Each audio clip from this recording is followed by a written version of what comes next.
Hello students, कैसे हैं आप लोग। आशा करता हूँ आप सब लोग खुश होंगे। तो आज मैं पढ़ाने वाला हूँ आप लोगों को पास्ट परफेक्ट टेंस और इसके अफर्मेटिव सेंटेंसेस का ट्रांसलेशन कैसे करते हैं।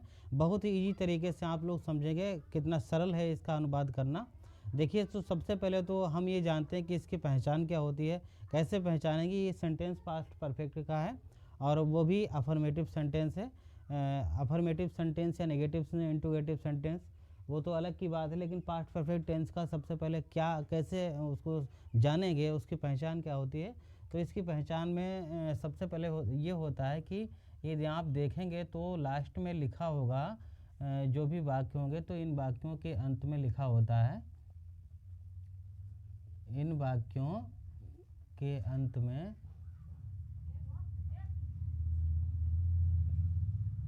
चुका था,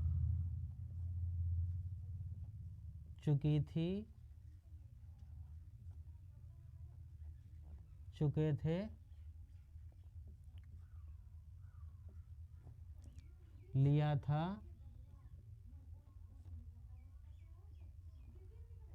दिया था, दिया था,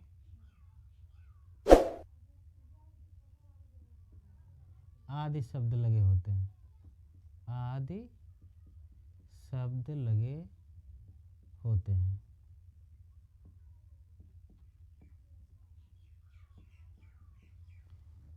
ये तो हो गई इसकी पहचान। और इसका जो साधारण वाक्य अफर्मेटिव सेंटेंसेस है उसको कैसे उसका करेंगे ट्रांसलेशन।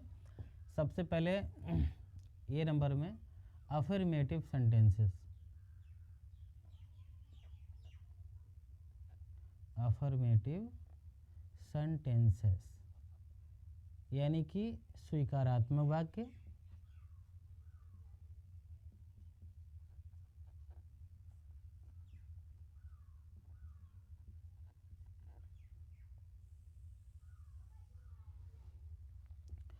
इसमें कई प्रकार के वाक्य होते हैं। सबसे पहले तो कुछ तो साधारण वाक्य होते हैं जिसमें कोई भी कर्ता XYZ सभी कर्ताओं के साथ में जो भी कर्ता होते हैं प्रत्येक कर्ता के साथ में हैड लगाकर क्रिया की थर्ड फॉर्म का प्रयोग करते हैं।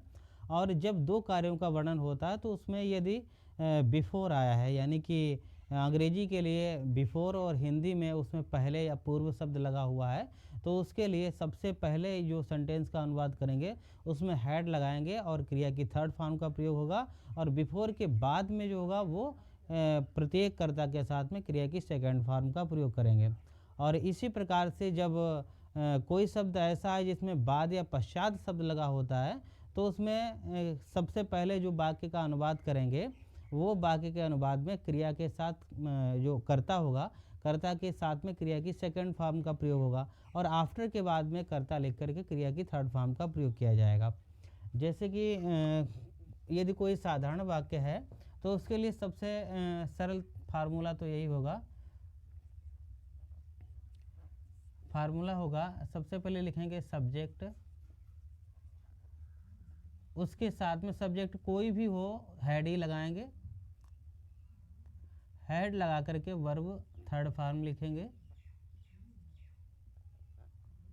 और ऑब्जेक्ट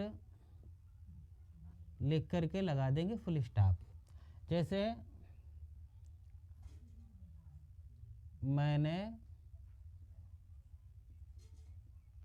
भोजन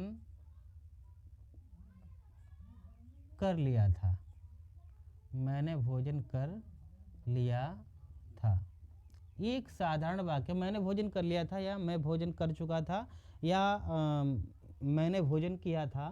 तो इस तरह से ये सेंटेंस हुआ पास्ट परफेक्ट का। तो ये लिया था या दिया था या चुका था, चुकी थी आता है तो उसमें समझ जाइए कि ये पास्ट परफेक्ट टेंस है। तो इसके अनुसार बना देंगे सिंपल से। सबसे पहले सब्जेक्ट यानी कि आई है तो आई लगाएंगे और आई के साथ में हैड, हैड तो सभी के साथ में लगना है, I had taken third form the food, मैंने भोजन कर लिया था। अब ये होता है कि अभी हमने बताया कि यदि पूर्व या पहले शब्द आया है तो उसमें जो सबसे पहला वाक्य बनाएंगे उसमें लगाएंगे हैड क्रिया की थर्ड फॉर्म हैड के साथ में, और जो बिफोर के बाद में सेंटेंस बनाएंगे उसमें क्रिया के साथ उसमें जो भी करता होगा उसके साथ में क्रिया की सेकंड फॉर्म का प्रयोग करेंगे। जैसे कोई सेंटेंस है, राम के सोने से पहले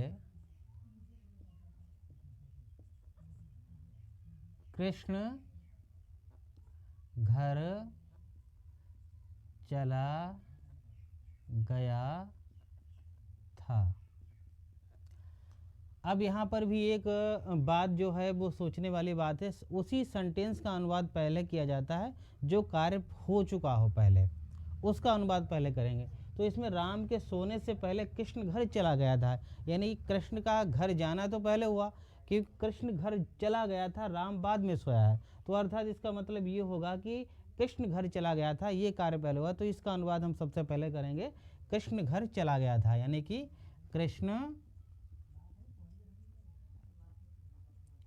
कृष्ण और क्रिया कर्ता कोई भी उसके साथ में हैड लगाएंगे। हैड के साथ में क्रिया की third form gone. Krishna had gone, कहाँ चला गया था? घर चला गया था, तो होम। होम के लिए टू का प्रयोग नहीं किया जाता है। Krishna had gone home. अब पहले के लिए लगाएंगे बिफोर। बिफोर और राम के सोने से पहले। अब इसमें राम सोया है, यानी कि राम करता है तो राम करता लिखेंगे और इसके साथ में क्रिया की सेकंड फॉर्म, यानी कि राम सोने गया है, तो थोड़ा सा इसको अपने दिमाग में ले गए कि राम सोने गया, उससे पहले कृष्ण घर चला गया था, तो राम हो जाएगा Ram went to sleep. Ram went to sleep. Went second form का प्रयोग किया गया है, वेंट टू स्लीप, सोने गया, यानी कि राम के सोने के जाने के पूर्व, अर्थात वही हो जाएगा राम के सोने से पहले कृष्ण घर चला गया था। अब इसके बाद में कुछ ऐसे सेंटेंसेस होते हैं जिसमें पहले या पूर्व के स्थान पर बाद या पश्चात लिखा होता है। तो इसमें बाद और पश्चात लिखा होता है, तो उसमें क्या करते हैं कि जो सबसे पहले जो हम वाक्य का अनुवाद करेंगे उसमें प्रत्येक कर्ता के साथ में क्रिया की सेकंड फॉर्म लगाएंगे और उसके बाद आफ्टर लिखने के बाद में जिस वाक्य का अनुवाद करेंगे उसमें प्रत्येक कर्ता के साथ में क्रिया हैड लगाकर क्रिया की थर्ड फॉर्म का प्रयोग होगा। जैसे कि सेंटेंस को दिया हुआ है, बारिश होने के बाद, लिखा है बारिश होने के बाद ये विद्यार्थी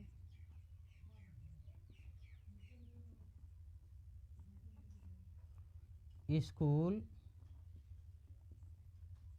चले गए थे।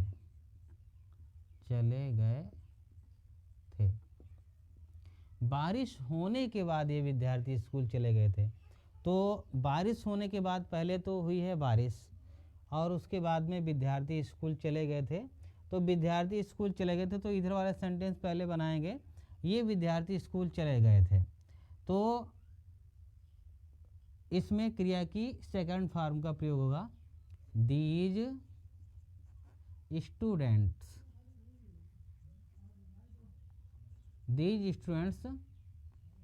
Went to school. अब यहाँ पर बाद के लिए लगाएंगे आफ्टर। बारिश होने के बाद, तो बारिश होने के बाद ये ऐसा शब्द है, इसका मौसम से संबंधित है, तो इसका प्रयोग इट से करेंगे, कर्ता इट लगाएंगे इसमें। इट हैड और वर्ब की थर्ड फॉर्म रेनेड लिख देंगे। इट हैड रेनेड, यानी ये विद्यार्थी स्कूल चले गए थे बारिश होने के बाद। बारिश हो चुकी थी, उसके बाद में विद्यार्थी स्कूल चले गए थे। और इसमें कुछ ऐसे भी सेंटेंस होते हैं जो सीधे रूप में चलते हैं, जो वैन से प्रयोग किए जाते हैं, जिनका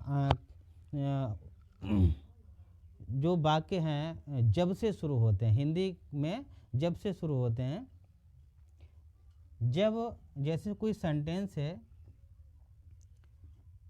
जब मैं स्टेशन पहुंचा,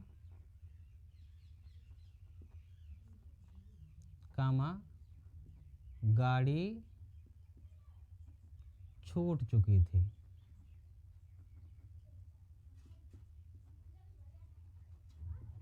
जब मैं स्टेशन पहुंचा गाड़ी छूट चुकी, तो इसको सीधे सीधे बनाते हैं।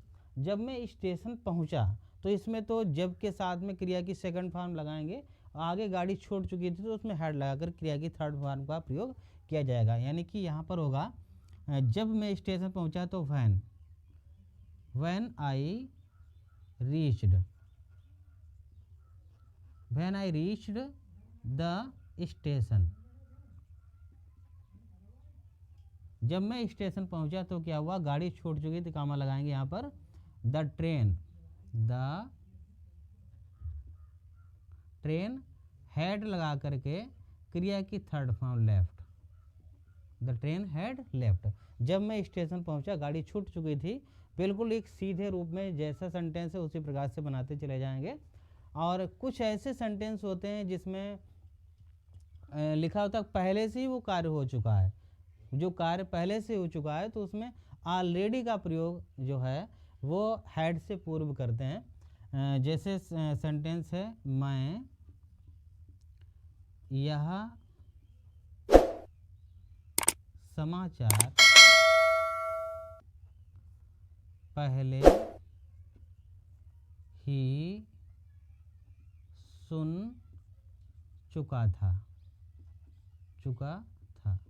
अब ये समाचार जो है वो हमें पहले ही मिल चुका था, तो इसके लिए हैड के तुरंत बाद जो है ऑलरेडी का प्रयोग करेंगे। यानी कि सेंटेंस का अनुवाद होगा आई हैड ऑलरेडी।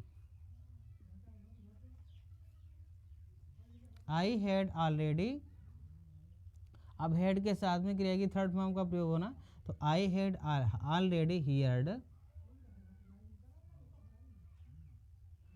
सुन चुका था क्या है, यह समाचार, मतलब this news, full stop. I had already heard this news. इस प्रकार के सेंटेंसेस होते हैं जिनका अनुवाद करना बहुत ही सरल है। एक बार ध्यान से यदि इसको सुन लिया जाए, समझ लिया जाए, तो अनुवाद बहुत ही सरल हो जाता है। तो यदि वीडियो अच्छी लगी तो लाइक करें, कमेंट करें, सब्सक्राइब करें, बेल आइकन प्रेस करें। थैंक्स।